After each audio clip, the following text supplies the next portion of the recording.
Ya estamos junto a ustedes aquí en tu conexión matinal. Fíjese que nuestro país y bueno, el planeta básicamente está sumamente movido en el último tiempo. Creo que siempre lo ha estado, respecto a muchos sectores políticos, a la economía y a decisiones que se van tomando desde nuestros gobiernos que nos van complicando o facilitando la vida a los ciudadanos de a pie, comunes y corrientes. Para poder analizar lo que está sucediendo en nuestro país, que sigue bastante explosivo, el caso Convenio, y también para ver lo que está pasando un poquito en Níger, que al parecer el conflicto va escalando. Estamos con nuestro cientista político, don Cristian Zamorano, que ya está con nosotros conectado. ¿Cómo estás, Cristian? Bienvenido. Hola, Karim, ¿cómo está? Bien, oye, que me confundí con Sí. otro Cris. Sí, pero bueno, y el apellido es Pizarro y el tuyo es Zamorano y la Z por ahí me confundió. Oye, Cristian, a ver, sigamos un poco lo que hemos venido tratando en las últimas semanas respecto a lo que es el caso Convenios. Un caso que al parecer no termina, no se apaga, no deja de provocar incertidumbre en la población y molestias también en el gobierno, y mucha gente, muchos sectores políticos al parecer están insistiendo en que se vaya el ministro Giorgio Jackson. Cuéntanos un poco cómo ves al respecto la situación. Mira, yo creo que la gran duda que hay en torno al caso Fundación es saber cuándo llegamos realmente al fondo de los asuntos. Y si acá no hay un modus operandi, más que un modus operandi, una maniobra, un sistema instalado, mecánico, institucionalizado para defraudar dinero. Yo creo que ahí está la duda, porque más investigas, más encuentras elementos. A ver, ¿a qué te refieres? A que no hay una mecánica, el paso 1, el paso 2, sino que sucedió en esta oportunidad. ¿A eso te refieres? No, yo creo que hubo una mecánica. Y ahí hay una, ya. Ahí va escalando, porque no se entiende muy bien. Igual si tú observas bien el asunto, ¿por qué tú irías a robar de manera tan reiterada computadores a diferentes lugares relacionados con el gobierno en medio de caso de financiamiento externo de fundaciones? Es decir, igual la coincidencia, uno puede creer en las coincidencias, pero es mucho. Y tú ves que, por ejemplo, en el caso de Gabriel Boric visitó Antofagasta, la ciudad de Antofagasta. Sí. Y en la ciudad de Antofagasta, el gobernador era un ex Frente Amplio, después se independizó, y hoy en día ese gobernador, Ricardo Díaz, se ve complicado por un caso que se lo relaciona con el caso Procultura, la Fundación Procultura. Viene Gabriel Boric acá a hablar del royalty minero en la región minera, y el gobernador Ricardo Díaz hace una analogía de la acusación que él recibe pescando una cebolla y pelando la cebolla, mostrando que hay diferentes capas de mentira en lo que concierne a las acusaciones. Gabriel Boric, a partir de ahí, no le dirigió más la palabra durante toda la estadía que tuvo acá. Tuvo un día. ¿Por qué? Porque el gobernador Ricardo Díaz tuvo la súper buena idea, y el que tanto reclama, que es profesor, se desubicó totalmente frente a la primera autoridad, trayendo el caso Fundaciones el día donde se debe hablar de royalty en Antofagasta. Es decir, una medida benéfica para todos. ¿Qué te quiero indicar acá? Es que eso incomodó tanto al presidente que claramente... Y de hecho echó para abajo un anuncio que es tan importante para todos. Absolutamente, fue una desubicación total por parte del gobernador regional. ¿Por qué? Porque básicamente el tipo se siente acorralado, y como siempre vendió la imagen del profesor bonachón que da lección a todo el mundo de moral y está por encima del resto, porque tiene una confusión en pensar que la ciudadanía son como sus alumnos, llega este caso que le discute su probidad y no encuentra otra cosa que, frente al presidente, justificarse. Pero en realidad lo que realizó es incomodar al presidente. ¿Por qué? Porque el caso Fundación, como tú bien lo indicaste en tu pregunta, es un caso que no para de involucrar a personas y fundaciones y fondos públicos. Y ayer, mirando, yo sigo a Gabriel Boric en Instagram. Ayer Gabriel Boric se dedicó en la noche a abrir cartas que le mandaban los niños. Niños así, bien jóvenes, que decían, ya, mire, yo quiero ser presidente, a mí me interesa la política internacional, la política nacional.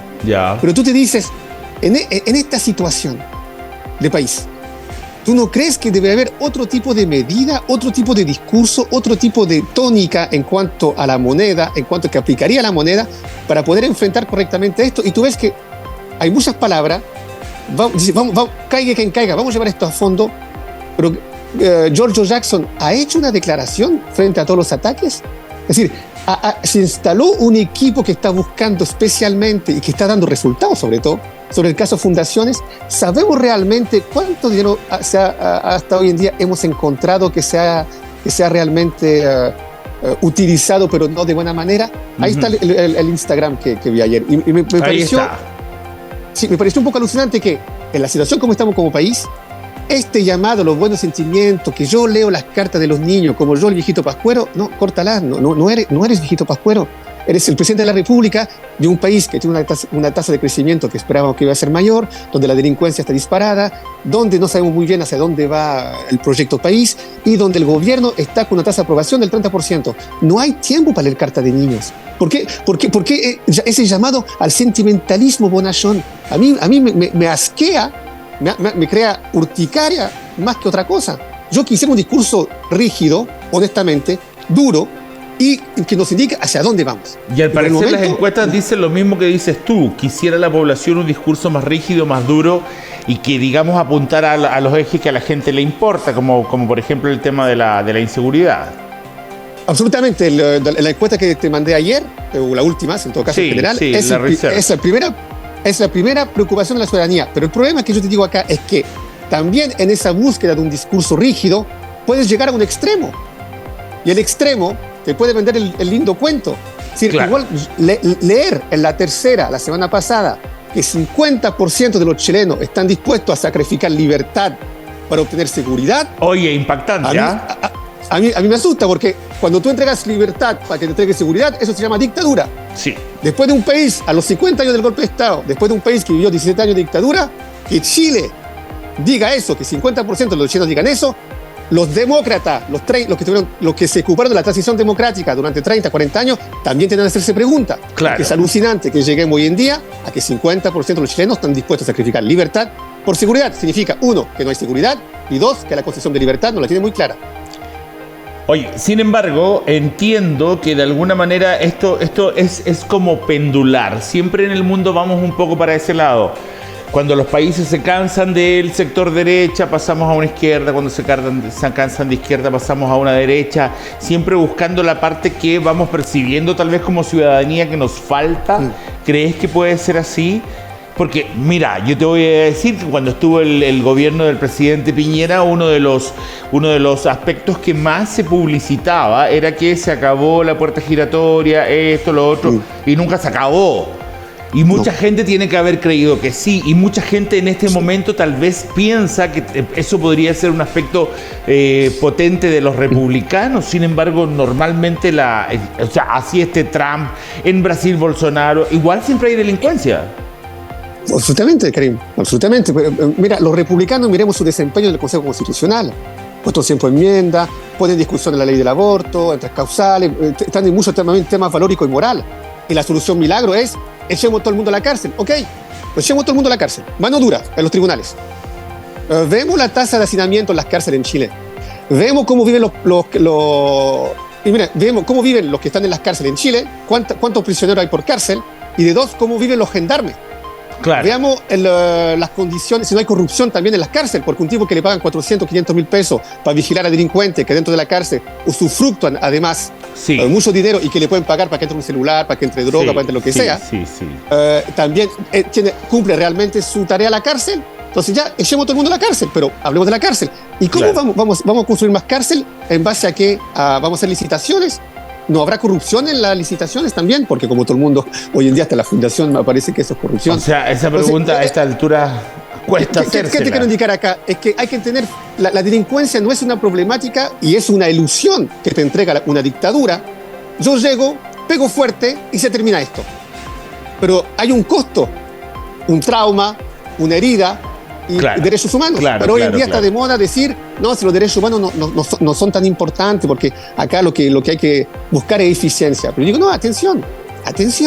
Acá la problemática de delincuencia es un tema estructural. Hoy en día por ejemplo, en Antofagasta salió que en las escuelas municipales Ya. hay un aumento de matriculación de niños extranjeros que parece que no están ni en regla, no están ni bien, ni al día con sus documentos, de 208, de 280, no, de 200%. Un aumento de 200% de ese caso de figura. ¿Qué te quiero indicar acá? Hay una situación dramática en la educación.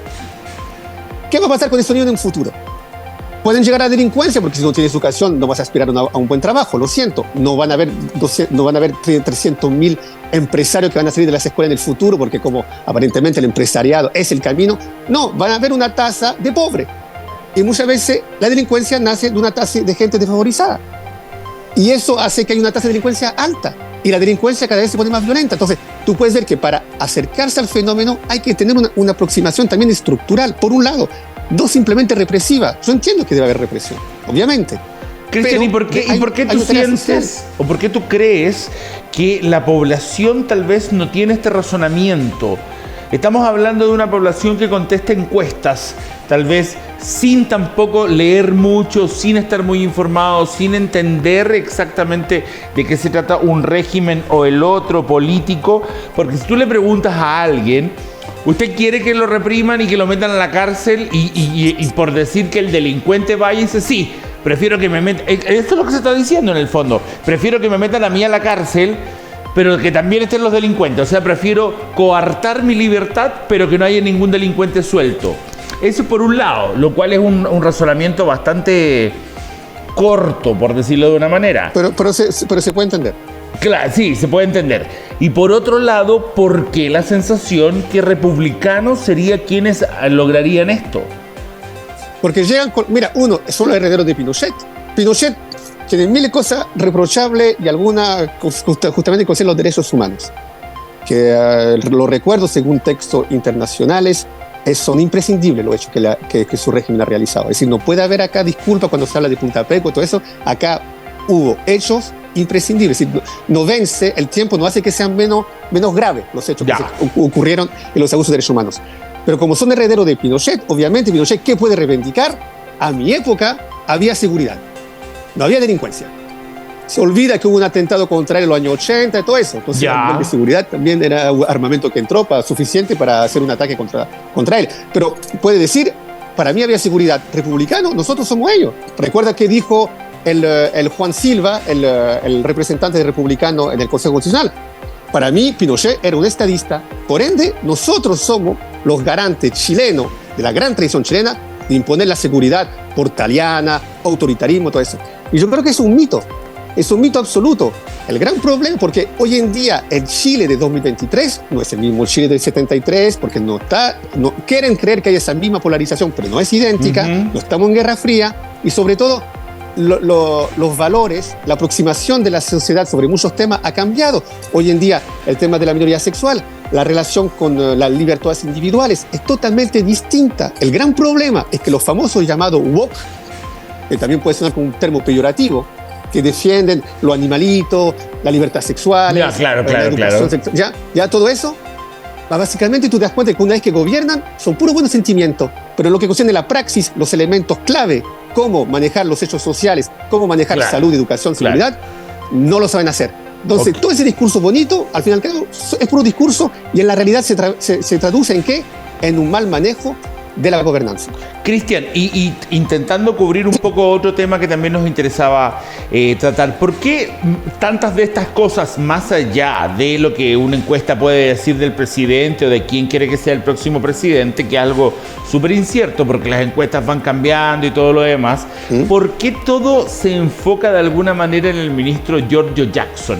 ¿Por qué finalmente termina un sector importante intentando presionar para que el gobierno saque al ministro Jackson? Y al mismo tiempo la pregunta que va aparejada a esto, ¿por qué el presidente no lo saca? Sí, bueno, y hasta la Cámara Baja votó.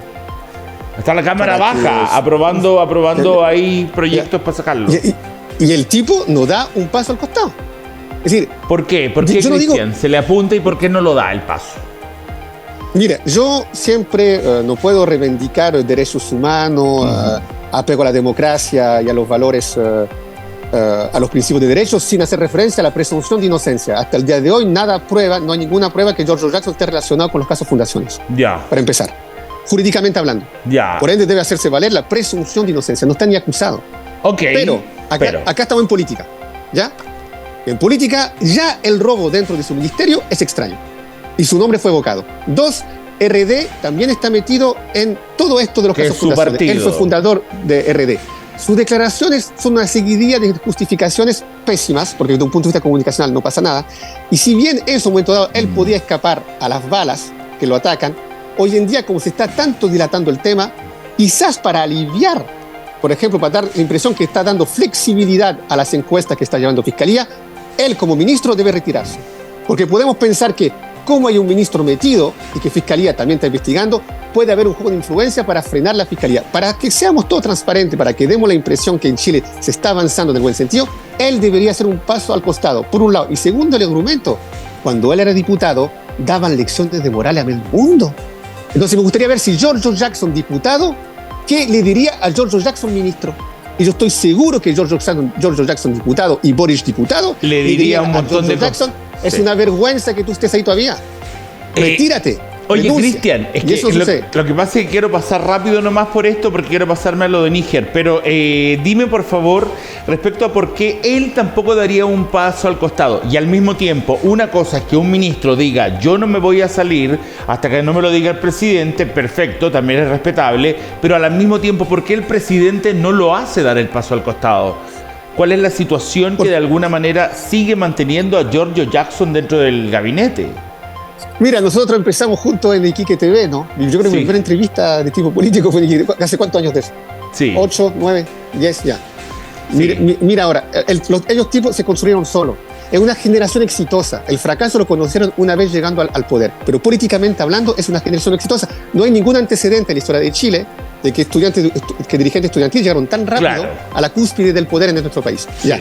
El asunto es que, como se conocen perfectamente desde que son adolescentes, tú puedes pensar que la relación ahí es, de un punto de vista profesional y personal, muy ligada. Las dos trayectorias están ligadas. Y por ende, quizás uno sabe del otro. No se sabe muy bien cuál es la relación entre George Jackson y Gabriel Boric con el caso Fundación. Y quizás, si tú los alejas, acá, porque si tú, el ministro, lo alejas del presidente, hay espacio para que hayan interferencia y haya versiones que no concuerden y haya ópticas que no sean idénticas y quizás esto siga inflando. Yo creo que es por eso que se mantienen cerca, porque básicamente si se separan, yo creo que hay un riesgo que este escándalo siga inflando. Perfecto. Te entendí la idea, que podrían caer más cosas, más situaciones, aparecer más temas. Cristian, pero fíjate que en pos del tiempo necesito pasarme, por favor, a lo que está pasando en este momento en Níger. Entendemos que las fuerzas militares tomaron el poder hace 48 horas aproximadamente, entre 36 horas aproximadamente, y esto está provocando de alguna forma que los países del entorno de Níger, que son creo Burkina Faso, Chad, Nigeria, Mali, no recuerdo el quinto, estén también ahí en una tensión súper potente. Níger cerró su espacio aéreo y esto ya es un peligro, digamos, ya te va diciendo que están en aras de, y ahora 2 países más del entorno cerraron espacio aéreo. ¿Qué ves que está pasando en Níger en este minuto en que parece que todas las noticias del mundo están concentradas en África?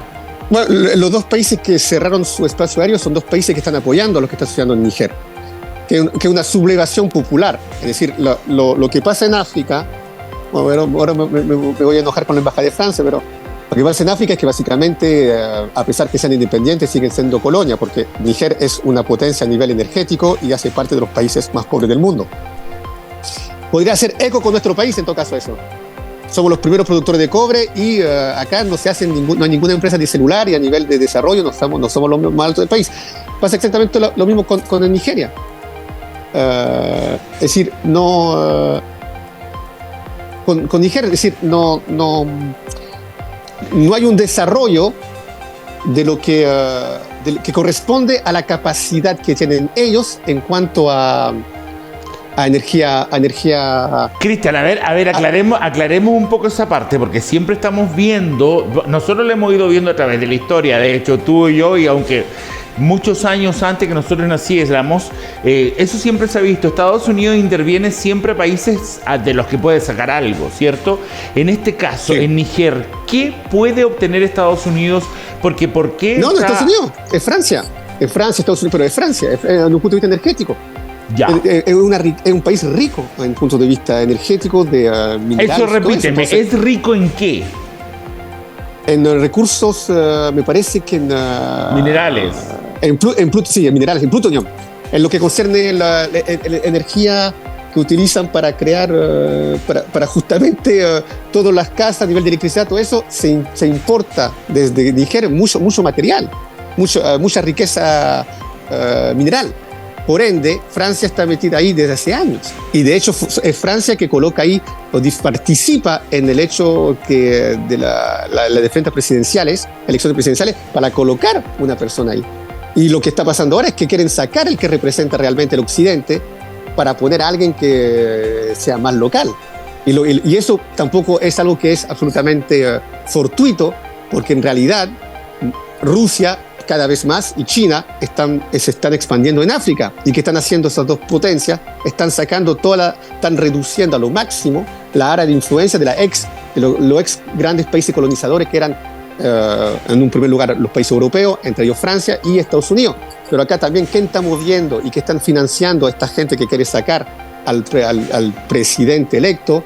Es Rusia también. Por eso puedes ver banderas rusas en las calles junto con banderas del país. ¿Te atreverías? Entonces, también acá hay un juego geopolítico.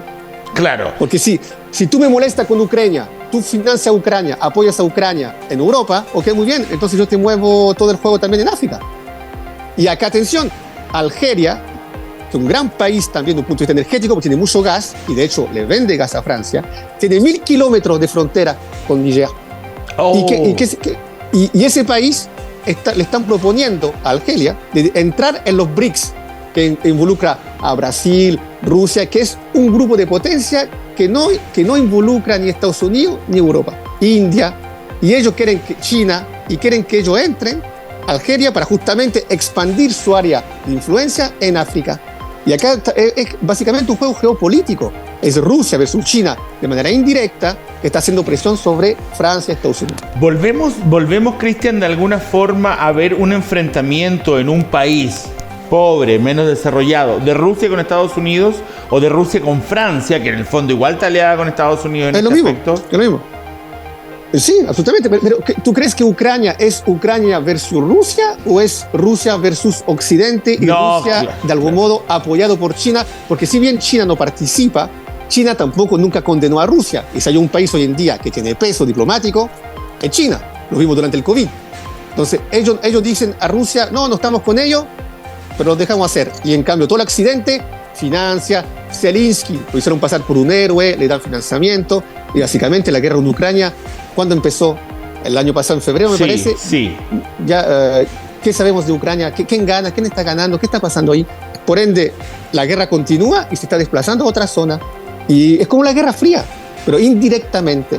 Y cada uno y mira, y si tú te fijas, siempre está en trasfondo el tema energético.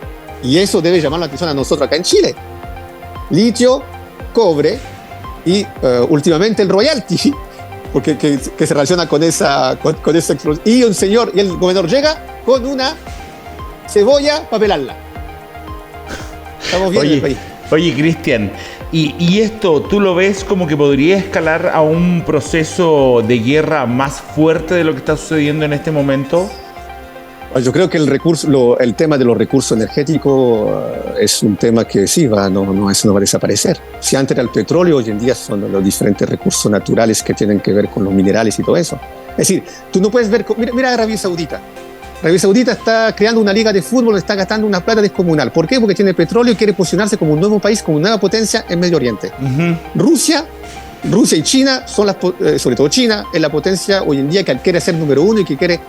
no sé si lo es en realidad ya, que quiere sobrepasar a Estados Unidos. Estados Unidos es el país hegemónico del Occidente por definición. Sí, claro. ¿Qué te quiero indicar acá? Todo se está moviendo. Y todo tiene que relacionarse con el tema energético. Pero ya no son las mismas potencias de antes, ¿me entiendes? Los años 90, de 90 hasta 2010, yo creo que hasta la crisis de 2008, se creyó que la democracia liberal y de mercado iba a trascender y que iba a durar décadas y siglos. De hecho, Fukuyama, intelectual norteamericano, escribió en 92 El fin de la historia y el primer hombre, que decía básicamente el futuro pertenece al liberalismo, después de la caída del muro de Berlín. Bueno, tú te das cuenta que hoy en día no es así. Hoy en día hay un resurgimiento de los modelos autoritaristas.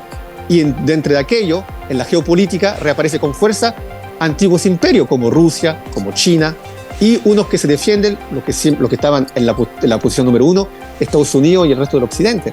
Pero básicamente yo creo que hay muchos cambios a nivel internacional, y tú no puedes pensar que un país como Chile, con los recursos que tiene, está fuera de ese esquema en el cual se están desempeñando o están ocurriendo muchas cosas. Oye, me imagino que también una guerra es catastrófica en cualquier parte, en cualquier momento. Sin embargo, una guerra tendría tal vez consecuencias mucho más potentes para un país africano que para un país europeo. Es que yo creo que África es un continente que nunca conoció la paz, en su generalidad. Entonces hay diferentes tipos de guerra. Hay guerra de alta intensidad como guerra de baja intensidad, hay guerrillas urbanas, hay una guerra que puede también traducirse de otra manera. Es decir, Colombia es un país en guerra, sigue en guerrilla de algún modo, dentro de su propio territorio. Es decir, hay diferentes tipos de conflicto interno y externo. Yo creo que África siempre ha tenido todos los tipos de conflictos dentro de su territorio. ¿Por qué? Porque es un continente rico, porque es increíble pensar que sin duda África es el continente más rico del mundo y es el más pobre. Wow. Entonces algo debe pasarse ahí de un punto de vista geopolítico, yo creo. Así es. Oye, Cristian, pero ¿vislumbras que podría haber una guerra ahí externa, yo creo digamos, ¿no? No, yo creo que ya, si la guerra en Ucrania, ¿qué es? Es una guerra en territorio europeo. Si la guerra ya empezó. Oye, y por otro lado, ¿ves alguna posibilidad que los militares devuelvan el gobierno al presidente que acaban de derrocar? No, acá yo creo que, como dijo Clausewitz, la guerra es la prolongación de la política por otros medios. Acá hay una correlación de fuerza, es un gallito, es un combate de boxeo, combo. El que va a pegar más fuerte se va a quedar con el poder. Ahora, ¿quién es más fuerte? Yo creo que depende del poder de apoyo que van a tener los que se están sublevando, los que están llevando este golpe de Estado, si tienen el apoyo o no de Rusia, y si este sea eficiente, porque recuerda que se escuchó hace poco tiempo atrás de la milicia Wagner, sí, claro, una milicia rusa, esta privada, sí. Bueno, ella tiene hecho de armas en África, como lo tuvo en Chechenia y en otros lugares. Entonces hay que ver cómo se desempeñan contra las fuerzas occidentales, porque básicamente los países que van a apoyar al presidente actual que quieren derrocar son los países que son pro-occidente. Y obviamente, como tú dijiste al inicio de tu pregunta, están bloqueando el espacio aéreo, porque ¿qué tienen las grandes potencias que no tienen los países africanos? Aviones. Por ende, hay que ver, ahí va a estar la correlación de fuerza, y yo creo que todos los países, Francia va a otorgar avión para poder tomar de algún modo la ventaja en esa confrontación. Esto va a depender simplemente de la correlación de fuerza. ¿Quién gana esto de un punto de vista bélico? Nada más. Oye, hay 1.500 militares franceses en Níger y hay 1.100 militares norteamericanos ahí también. ¿Significaría algo? Obviamente, sí, yo creo que ahí eso no da ningún espacio para la duda. Yo creo que lo que quieren es rescatar al tipo que estaba. Sí, acá lo que está en juego es muy, muy importante desde un punto de vista estratégico. Y si Europa y Occidente pierden acá, es una derrota ante Rusia y de algún modo China. Entonces, obviamente que van a traer el Estado Mayor para poder hacer algo de eficiente, para poder rescatar el presidente que quieren salvar. Y tanto que hablan de la OTAN, Francia más Estados Unidos se parece mucho a la OTAN. Sí. Que está peleando allá en Ucrania. ¿Ves que la confrontación involucra a los mismos personajes? Así es. Oye, Cristian, pero siempre ya nos llama la atención a esta altura de la historia del mundo, pero siempre detrás del tema están Rusia, Estados Unidos, China y siempre también Francia. También está siempre metido en el tema. Digamos que Francia es un país, fue una potencia mundial durante siglos, entonces algo queda de esos vestigios, vestigios quedan, y yo creo que en África Francia tiene un rol preponderante. Total. Simplemente mira cuántos países francófonos hay. países africanos que hablan francés. Entonces De hay hecho, una te iba a huella decir, cultural, hay una presencia económica. ayer cuando entrevistaban gente en las calles de Níger, me parecía que era francés lo que hablaban. Sí, es francés. Es francés. Y además hay tipos que hablan francés muy, muy correcto, como un francés antiguo. Pero hablaba un Sí, francés, sí, lo recuerdo. Sí, Ok. muy bien, inclusive, algunos. Cristian, ya nos tenemos que ir. Gracias por tu intervención. Esperamos verte el próximo lunes. Muy bien. Que Yo creo estés que muy también bien, todos Cristian. hacemos Gracias, cuídate. así. Cuídense. Chao, querido. Chao. Ahí estaba entonces el doctor en Ciencias Políticas, Cristian Zamorano. Intentamos, señoras, señores, pasar por varios de los temas que sabemos que le interesa a usted como ciudadanía, y teníamos también que tocar el tema de lo que está pasando en este minuto en Níger, en África. Nos vamos a un corte y ya regresa Cata con Giancarlo.